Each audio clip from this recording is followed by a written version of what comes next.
పంచాయతీ మరోసారి రచ్చకెక్కింది. మాజీ మంత్రి షబ్బీర్ అలీపై క్రమశిక్షణ కమిటీకి ఇందుప్రియారెడ్డి ఫిర్యాదు చేశారు. షబ్బీర్ అలీ అవమానించారని ఫిర్యాదులో ఇందుప్రియారెడ్డి పేర్కొన్నారు. మరోవైపు తన పేరిట మార్ఫింగ్ వీడియో వైరల్ చేస్తున్నారని క్రమశిక్షణ కమిటీకి షబ్బీర్ అలీ వివరణ ఇచ్చారు. అయితే షబ్బీర్ అలీ వివరణ ఇచ్చిన తర్వాత కూడా ఇందుప్రియ ఫిర్యాదు చేయడం చర్చనీయాంశమైంది.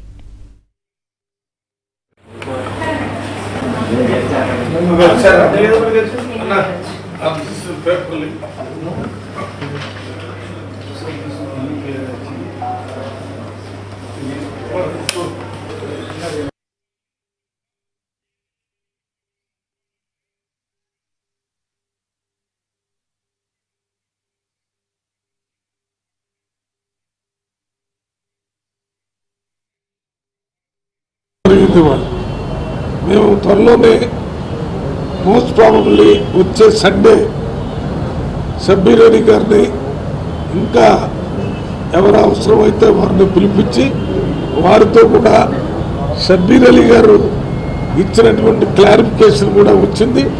దాన్ని కూడా క్షుణ్ణంగా పాయింట్ వైజ్ చదవటం జరిగింది.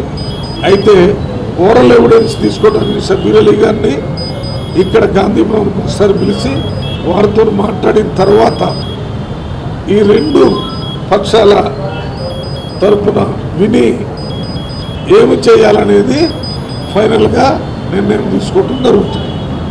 ఏమి చేసినా నేను మళ్ళీ ఒకసారి చెప్తున్నాను, కాంగ్రెస్ పార్టీకి నష్టం జరిగే పని ఏమి డిసిప్లినరీ కమిటీ చేయదు.